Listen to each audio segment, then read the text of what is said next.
Winter had long settled over Aragon, turning the gardens of the ducal palace into a frost-bitten graveyard of roses. For 7 years, the Duke of Valmore, Alejandro de Vega, had walked its halls like a ghost, dutiful, proud, and utterly untouchable. His marriage to Isabel of Castroviejo had been one of politics, sealed not with affection but with signatures and the cold applause of nobles. She had entered his home at 19, veiled in lace and trembling hope. He had offered her his name, his estate, and a promise of protection, but never his heart. That, he had locked away long before the wedding, buried beneath duty and ambition. In those early days, she had tried, oh how she had tried. She wrote him letters, though they lived under the same roof. She arranged music in the great hall, hoping he would stay. She tended to his mother when illness struck, hosted banquets, smiled for portraits. Yet the Duke never truly looked at her. The servants whispered she was a shadow. A duchess in name, they said, but invisible in all else. Isabel learned silence, learned grace. Her chambers became her sanctuary, her garden her only confidant. It was there, among the wilting roses, that she began to find peace, not happiness but acceptance. She painted, she read poetry, and she spoke to the wind because the man she had married never would. Then one morning, the peace broke.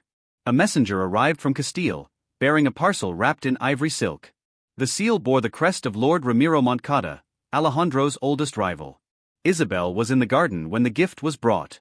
The footman hesitated. For her grace, from Lord Ramiro, he announced. Ramiro, bold, handsome, and reckless, was known throughout Spain for his charm and his duels. 7 years ago, he had once sought Isabel's hand before the king decreed her betrothed to Alejandro instead. It had been the scandal of the season. Now, his name returned like an echo from a forbidden past. When Isabel untied the ribbon, a fragrance unfurled into the air. A bouquet, fresh, impossibly so, of crimson camellias and white gardenias. Tucked between the petals lay a folded note. For the lady who once smiled at me beneath the Castilian sun. May these blooms remind you that beauty still breathes, even in winter. Her heart gave a soft, startled beat. She should have burned it.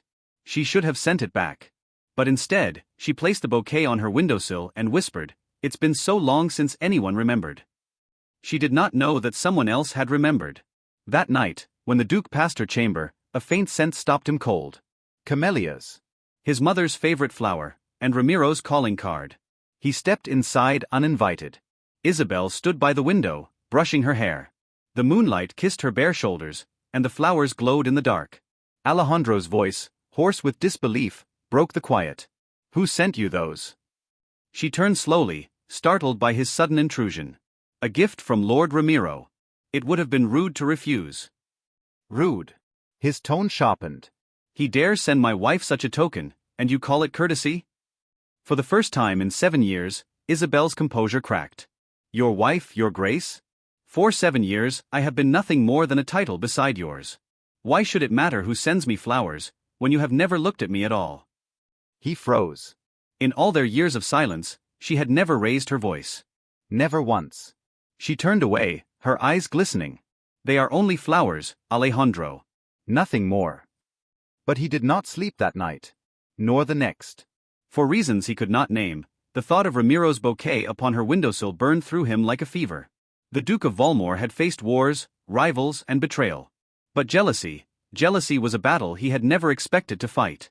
And it was one he was already losing. The rumors began within days. Servants whispered that the Duke had grown restless, pacing the halls at night. He dismissed letters unopened, neglected council meetings, and spent long hours staring into the garden where his wife often walked. When Isabel appeared at dinner, he found excuses to remain.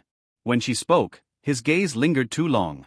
For 7 years, she had been invisible, and now, she was all he could see. But Isabel, though kind, was cautious. She had learned the pain of hope. She saw his new attentiveness as nothing but wounded pride. One afternoon, while she painted the frost-covered garden, Alejandro approached. He stood behind her, watching her brush move with delicate precision. "I did not know you painted," he said quietly. She smiled faintly without turning. "There are many things you do not know, Your Grace." He inhaled, steadying himself. "And the bouquet, did you keep it?" "I pressed one flower between my pages," she replied. "The rest have withered."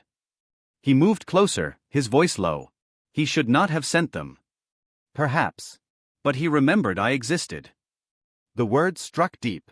He could not answer. For years, He had believed he was the only one wounded by duty. But standing there, hearing her calm sorrow, he realized the cruelty of his indifference. That night, he found himself before her chamber once again. He hesitated, hand raised, then lowered it. But her voice came softly from within, "You may enter."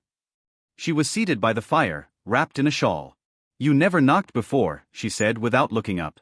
He sat opposite her, the crackling of the flames filling the space between them. "Isabel," he said, his voice unsteady, "when we wed, I thought to protect you from me, from the man I was before. I thought distance would spare us both." She looked up at him for the first time. "And did it?" He swallowed hard. "No. It ruined everything." Silence stretched. Then she whispered, "Why now, Alejandro? Why speak now?" He hesitated, then admitted, "Because I saw another man's flowers in your hands and felt madness. Because for the first time, I envied him." Her eyes softened with disbelief. "Jealousy, your grace? After 7 years of nothing?" "Yes," he breathed. "And I hate myself for it." Isabel stood, trembling. "Do not pity yourself, my lord. You had my devotion once. Now I have only my peace." He rose too, eyes burning. "Then what must I do to earn more than peace?" She shook her head. "It's too late." But he stepped forward, close enough that she could feel the warmth of his breath. "For you, I would defy every vow I've made, to others, to my pride, even to the king himself." Her heart stuttered, torn between fury and longing. "You cannot undo years of silence with words," she whispered. "Then let my deeds speak," he said. "I will prove I can love you still." She turned away, fighting tears. "Still? You never did." He reached for her hand, but she withdrew it. The firelight flickered between them, two souls chained by duty, burning at last for what they could never have freely. And in that fragile moment, something within the Duke of Valmore awakened fully. Not duty, not pride, but love. Dangerous, forbidden, too late, but love nonetheless. By spring, the court had begun to talk. The Duchess no longer dined alone. The Duke walked with her through the gardens. He commissioned a new portrait of them together. For the first time, laughter echoed through Valmore's halls.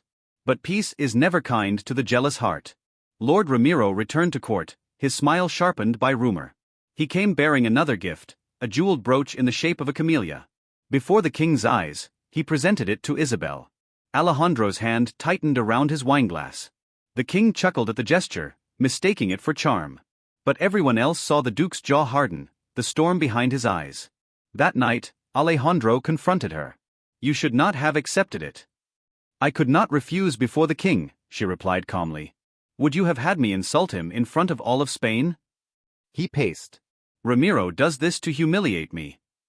"And is your pride worth my peace?" she asked, her tone sharp. He stopped, staring at her as if seeing her anew. No longer the timid bride, but the woman she had become, composed, untouchable, radiant. "Isabel," he murmured, "you are no longer the woman I ignored."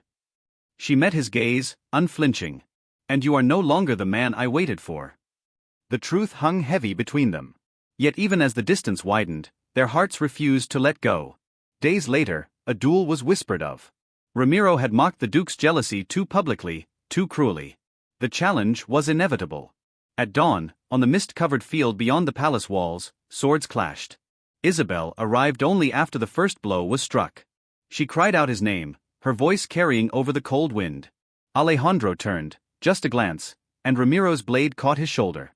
Blood bloomed through his tunic, vivid as the flowers that had started it all. The guards rushed in, ending the fight. Ramiro was banished by royal decree, his pride his undoing. Isabel tended to Alejandro herself, refusing the physicians. As she bound his wound, tears slipped down her cheeks. "You fool," she whispered. "You would die for pride?" He caught her hand, weak but certain. "Not pride for love." She looked down at him, torn open by the words she had longed to hear and feared most. "You cannot say that now, Alejandro." "I can," he breathed. "Because I finally understand what I destroyed. You were never invisible, Isabel. I was blind." She pressed her forehead to his, trembling. "Then open your eyes, and do not look away again."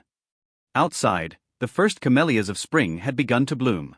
When he rose weeks later, arm bound but spirit renewed, the Duke walked once more through the garden. There, beneath the budding roses, Isabel waited. He approached, hesitant, reverent. "Do you forgive me?" She turned, her smile fragile but real. I do not know if I can. But I can begin. And when he took her hand, the wind carried the scent of camellias through the air, soft, fleeting, eternal. For in the end, it was not the rival's gift that changed everything. It was the moment the Duke's heart, long frozen by pride, finally stirred, and bloomed again for love.